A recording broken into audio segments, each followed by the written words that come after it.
Alors bonjour Steven, nous sommes chez le docteur Jovanovic qui est un gynécologue qui a beaucoup d'activités, beaucoup de succès à Genève et on est là pour parler de l'effet de ces nouvelles techniques intravaginales dans des indications qu'il va nous expliquer. D'abord, tu utilises ces techniques depuis combien d'années? Cette technique, on la développe depuis plus de 3 ans avec la firme VonTech, des Coréens, qui au fait ont développé cette machine qui est très efficace au niveau de la rapidité de l'exécution et qui utilise une technique de laser CO2. C'est du CO2 laser, CO2. ok, parce qu'il y a l'herbium. Parce qu'il y a deux dans le marché, il y a en fait deux techniques qui utilisent soit le laser CO2, soit de l'herbium. Et donc ils sont un peu concurrents. C'est pas très très grosse différence, en sachant, je pense que le public il connaît très bien, c'est que le CO2 il pénètre beaucoup plus et que l'herbium il est un tout Et là il y a une petit peu nouvelle technique qui arrive chauffe. par IFU. Oui. Les ultrasons arrivent. Tu as entendu parler des ultrasons? Oui, on fait surtout le visage, Oui, oui. actuellement avec le HIFU, mais j'ai pas encore la technique au niveau vaginal, Hmm. sauf externe, Oui, mais oui, pas vaginal. oui, Par contre, on a pas mal de techniques avec la radiofréquence oui. aussi qui commencent à se combiner. Que tu pratiques aussi Que ici, j'ai radiofréquence déjà pratiqué intravaginale? parce qu'on Oui, fait des études pour une autre firme oui. actuellement, mais je peux pas en parler Parler trop, actuellement. ouais. Mais c'est assez prometteur aussi. D'accord. Donc voilà, donc, vous avez compris qu'il utilise plusieurs machines, qu'il a l'habitude de faire cela depuis plusieurs années. Et tu as combien de cas maintenant en CO2 pour le intravaginal? On avait sorti l'étude pour la conférence de Monaco à 750 cas, on est à peu près à 1000 cas. Voilà, donc 1000 cas, vous êtes probablement là, devant l'homme qu'on a fait le plus, parce que c'est un chiffre invraisemblable, 1000 c'est beaucoup. Donc est-ce que tu as l'impression que tu as un recrutement qui augmente? Tu as de plus en plus Mon de recrutement, demandes? il est facile parce que je suis gynécologue Voilà. et qu'on a vraiment pas mal de patients ici, qu'on a un centre où il y a 5 ou 6 gynécos qui travaillent dans notre centre d'urgence à Genève, et on a un recrutement qui est quand même assez fort. Et on a dans notre patientèle pas mal d'incontinence urinaire, de la ménopause, notamment pour les sécheresses vaginales, et une population aussi de jeunes qui ont des infections répétitives vaginales. Il y a un intérêt là-dedans aussi. D'accord. Alors, tu es en train de me dire qu'en fait, le recrutement peut être fait ailleurs et on vient chez le docteur Jovanovic pour faire cette technique-là. Bon, le plus grand recrutement de chez moi, c'est moi-même qui me le fais en D'accord. tant que gynécologue. Alors, si dans le public il y a des gynécologues, c'est une simplicité énorme. D'accord. Alors, donc, on répète les indications que tu viens de donner. Donc, en fait, il y en a 4 groupes principaux qui sont la sécheresse vaginale, donc tout ce qui est lié un peu à la ménopause, à la baisse du taux d'hormones au niveau vaginal. Même, je dis en parenthèse, les femmes qui sont substituées avec des hormones au niveau vaginal, les hormones n'y arrivent pas vraiment, donc les femmes après 50 ans, ou dès qu'il n'y a plus de règles, ou même avant, un tout petit peu, commencent à avoir un tout petit peu le vagin qui devient sec, et ça fait une dyspareunie, des douleurs pendant les rapports qui sont fortement gênants. Et dans les thérapeutiques qu'on a, on a les œstrogènes qui sont un peu des thérapies locales à base de striol. On a de l'acide hyaluronique et on a cette nouvelle arme qui est arrivée, qui peut être soit du laser, herbium, CO2, ou bien de la radiofréquence, ou peut-être le HIFU. D'accord. Alors, donc là, on est dans la sécheresse vaginale par déficit hormonal. Deuxième Ensuite, chose, les bonnes indications, il y a aussi l'incontinence urinaire. oui. Évidemment, une incontinence urinaire légère, Oui. un petit peu modérée, ou les patientes qui ne veulent pas se faire opérer du Oui. tout. Ça, on a des bons résultats. Et puis, dans les indications qui sont un peu moins connues, donc c'est les infections un peu récurrentes, Quel soit genre des vaginales, mycoses ou des chlamydiés ou des mycoses, chlamydia, bon, on Oui. peut en brûler quelques-uns Oui. en bas, mais Oui. ça ne va pas le guérir. Oui, oui, d'accord. Mais c'est surtout les infections vaginales régulière, ou bien, même j'ai même des résultats pour l'urinaire. Probablement ça doit stimuler et amener des cellules, des globules blancs locaux qui stimulent ce côté-là. Mais donc ça voudrait dire que en améliorant la muqueuse, on fait qu'on aura moins d'infections en fait. On améliore l'équilibre général de la zone. Oui, bon, j'ai pas fait d'études de non, mais biopsie. Probablement la logique, c'est qu'on fait une petite blessure au niveau du micro-blessure au niveau vaginal. Ça amène certainement des globules blancs qui ne s'y trouvent pas d'habitude. Ah oui, d'accord. Tu augmentes les défenses d'une façon. Voilà, on stimule, on stimule les défenses. L'immunité locale. Voilà. Étant donné qu'on sait que les champignons se cachent dans la flore vaginale très sournoisement. Souvent ça profite et puis ils se développent quand ça va pas. Quoi. Voilà. Ah, d'accord, ok. Bon, et alors, puis l'indication aussi du tightening, c'est du resserrement vaginal pour améliorer à la fois la patiente et améliorer le copain. Les rapports. Oui. Et alors, ce tightening, dans ton recrutement, tu as une idée de la moyenne d'âge de tes patientes ? Chaque indication a ses propres âges. Mais c'est vrai que moi j'ai le pic avec les infections certainement vers les 20-30 ans, c'est celle que je fais le plus. Puis après il y a vraiment le deuxième pic vers les 50 ans. Pour le tightening. Et incontinence. Ouais. Bon, le tightening, ça commence déjà à 40 ans. Et puis l'incontinence, tout ça, c'est un peu plus tard. Mais on pourrait trouver des indications un tout petit peu en prévention après un accouchement, par exemple, où en fait on veut un peu resserrer sans que... Ça pourrait remplacer la rééducation périnéale, pratiquement. J'ose pas le dire, mais... Tu penses quand même un peu, quoi. D'accord, ok. Bon, et alors, donc, ces patientes, s'il y en a 1000, c'est quand même qu'il y a un certain nombre qui doivent être assez satisfaites, donc, sinon, tu aurais peut-être arrêté. Donc, en fait, tu as un pourcentage de satisfaction d'à peu près combien ? On est autour entre 70 et 85%. Oula. Dans toutes ces indications, il y a des indications qui sont plus satisfaisantes que d'autres. Il y en a qui sont un tout petit peu plus, c'est le tightening et puis c'est surtout la sécheresse. La sécheresse, on a vraiment des très très bons résultats qui montent jusqu'à 85%. Ah oui, c'est vrai. Et après, donc, ça se fait en une séance. Donc voilà, il faut 2 séances avec un intervalle de... Moi, je les espace 3 à 4 semaines. D'accord. Et je dis à la personne, si elle ne sent rien après 2 séances, enfin si elle ne ressent plus rien ou qu'elle n'a pas d'amélioration, qu'on arrête là. Alors donc tu as des non-répondeurs. Oui, c'est 15%. Oui, bien sûr. Et combien de pourcents ? 15% de non-répondeurs. 85% qui répond léger à bien, voire à très bien. Voilà.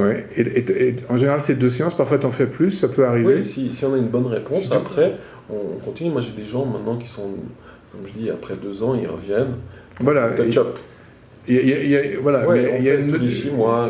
Tous les 6 mois, elles reviennent pour une séance comme ça, parce qu'elles sentent que ça fait quelque chose de bien. Quoi.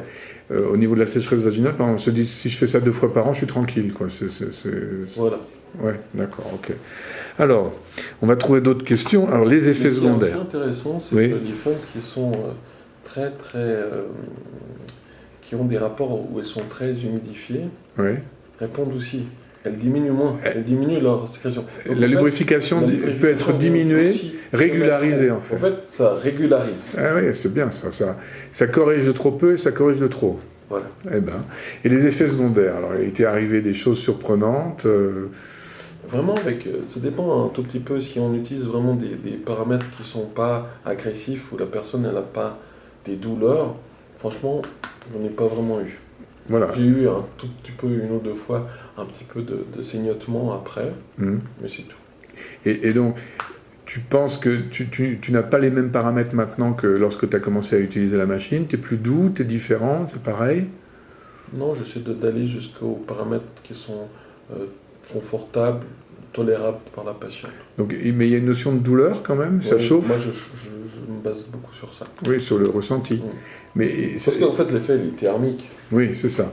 Mais on dit aussi que le vagin ne ressent pas tellement cette douleur-là. Oui, c'est-à-dire qu'en fait, la profondeur du vagin, même, ça se voit surtout en radiofréquence, la profondeur qu'on est tout au fond du vagin, on a le côté mécanique du vagin qu'on ressent, mais le côté douleur, il n'y est pas vraiment. C'est vraiment qu'on s'approche le plus près de la vulve, Mmh. où on a les récepteurs Plus de sensibilité à Là, l'entrée. ça commence à D'accord. aller doucement, quoi. D'accord. Parfois, tu as eu à interrompre un traitement parce que la femme t'a dit ah, je supporte pas. Je pense que c'est beaucoup lié à une personne qui a peur. C'est psychologique Ouais, plutôt. beaucoup. Ou une patiente qui est très ménopausée, qui a 80 ou 90 ans. Oui, Moi, je n'ai pas beaucoup de 90 ans. qui a une sclérose, oui, 90, oui, d'accord. Ça m'a fait une clinique spéciale pour les 90. D'accord. Et alors, dans la pratique, après on va parler de la façon dont ça se passe. Donc, combien de temps dure une séance? Une séance, elle dure à peu près une dizaine de minutes. Ah, c'est très rapide, ok. Ouais, 10-15 minutes. La machine qu'on a, elle est très... Oui, j'ai entendu dire que la OneTech est très rapide au niveau du visage aussi. Oui. Ouais. Et est-ce que tu as parfois des soucis avec des personnalités hystéroïdes qui, en tant que gynécologue, tu dois ressentir ça de loin, toi tu comprends Disons, on propose quand même... C'est comme en esthétique, on ne propose pas n'importe qui. C'est ça. Mais quand tu fais ça, tu le fais seul ou tu as une assistante à côté de toi par sécurité? Moi, je suis seul. D'accord. Oui, très bien, ok. Bon, alors, Ce qui n'est pas la même chose que si vous n'êtes pas gynéco. Oui. Oui. Les dermatos, les plasticiens qui font ça, c'est quand même mieux d'avoir une patronne. Oui, à côté. Oui, tu as raison. Bon, alors maintenant, on va se poser la question comment ça fonctionne, en pratique. Donc, je vais interrompre et puis on va s'approcher de la machine. Donc là, on a une machine qui est une machine qui s'appelle Belladonna de chez OneTech. Voilà, d'accord. Pour pas faire de la publicité. Oui, mais bon, c'est celle que tu utilises, donc c'est normal d'en parler quand même. Ouais. Ouais, ok. Ah, donc, au fait, pour montrer aux collègues, c'est tout simple. En fait, il y a une touche qu'on ouvre, on allume tout simplement. Il y a comme dans tous les lasers, une touche pour arrêter le programme. Vous regardez, c'est en temps réel, on est en train d'allumer la machine. On stérilise une pièce qui est la forme classique, où en fait on a en centimètres la profondeur et une ouverture. Le faisceau laser, il va arriver ici et il y a un miroir ici qui permet de refléter le laser et de taper sur la paroi. Voilà. Et ça tape par secteur. Ça tape par secteur. Et toi, tu tournes. Durant toute la procédure, on fait que de tourner comme ça. Une petite rotation légère. Voilà. Une petite rotation. Et après, tu recules. C'est ça le rythme, hein. C'est juste ça. Voilà. Très bien. Et après, tu recules de 2 cm de la longueur de la fenêtre. Un tout petit peu, puis tac. Il y a un petit peu d'overlap, Ouais. c'est tout. Ouais, Ici, d'accord. ensuite, ça sur l'écran, donc on est en temps réel, d'accord. Ce qui est bien, c'est que ce laser, il fait aussi le CO2 du visage. Ça peut être utile de le dire. Ensuite, on tape sur ce programme-là et on a une vulve. Et en fait, on a des programmes pour faire la vulve, mais aussi le vagin. Et donc, on tape ici, on branche le device sur la table. Si vous voyez, il y a le faisceau CO2. Oui, là, oui, d'accord. Donc, Ouais. on le branche sur D'accord. Ouais. Et puis, vous voyez, c'est assez ergonomique. Et puis, là, je suis pratiquement prêt à travailler. Ça va vite. Parce que on a la possibilité d'un mode continu qui tape vraiment à vitesse grand V, quoi. Le système. On peut même montrer un petit peu, peut-être. Hein. Oui. Donc c'est simple, on branche comme ça, d'accord. Moi j'ai des gants normalement. Oui, ça, je comprends, oui. D'accord. Juste faire, bon, on supposera qu'il n'y a personne dans la salle, qu'il faut porter des gants, des lunettes. Et là, ouais, attends, juste que je vois. Je vais mettre ready. C'est simple, voilà. Attends, je vais voir pour la démo que ça marche. Hein. Ah, quand même. Regarde la vitesse que ça fait. Pour moi, c'est du 10 watts, ça. Ça équivaut à du 10 watts sur la peau, ça. Tu as combien de watts, en fait, là? 120 millijoules, là, c'est en millijoules, là, oui. D'accord, ok. Donc, parfait, c'est trop fort, c'est trop fort. Oui, d'accord. Bon, ok, et ça fume. Donc il ne faut pas hésiter à dire à la patiente que quand on a fini l'examen, ça va fumer. Oui, oui. D'accord, ouais. Comme à Bangkok. Ouais. D'accord. Et donc tu as une collection de pièces comme ça. Voilà. Tu en as 3 ou 4 pour la 3 ou journée, 4. quoi. Donc on envoie à stériliser. Oui. Et puis c'est vrai qu'il faut quand même un tout petit peu enlever mettre un spéculum, un petit peu désinfecter, enlever les sécrétions, mais même la désinfection. À la fin. Ouais. C'est-à-dire qu'au début, tu mets pas le spéculum, tu introduis l'embout directement. Je mets d'abord le spéculum, je nettoie un tout petit peu pour qu'il n'y ait pas trop de sécrétion. Parce que la sécrétion peut ça absorbe. Boucher, ou boucher les choses. Mais ce qui était bien, à Monaco qu'on a présenté, on a montré comme quoi on a vraiment montré des images du vagin où on voyait vraiment les petits points blancs sur la muqueuse vaginale et indolore le traitement. Donc spéculum, désinfection, retrait du spéculum, introduction de l'embout, la manœuvre en question qui dure 10 à 15 minutes, et ensuite tu fais une révision à la fin, tu renettoies, tu laisses comme ça, tu mets un gel, tu mets un gel, tu mets rien. Non. D'accord, écoute, est-ce que tu as quelque chose à ajouter? On attend monsieur Vigneron pour qu'il nous explique comment faire des peelings sur la vulve. Et je serais bien. Oui, mais alors justement, la position vulve de cet appareil-là, c'est du fractionnel sur la vulve. Fractionnel. Et alors avec ça, c'est on pour peut faire un peu le pigment. Le pigment, oui. Moi, j'ai une demande avec des Saoudiennes qui veulent qu'on leur éclaircisse la vulve et le tour de l'anus. Eh ben, c'est classique. On peut faire avec cette machine. Ah d'accord, très bien. Bon, écoutez, on est je suis désolé que j'ai pas pu venir. Non. Bon, d'abord, attends, il va falloir couper et reprendre. Je te remercie beaucoup, Stéphane. Merci beaucoup. Je suis venu te voir et je ne suis pas déçu. Tu as donné beaucoup d'éléments en peu de temps et je pense que tout le monde va être satisfait. Merci beaucoup. Merci d'avoir pensé à moi. Voilà.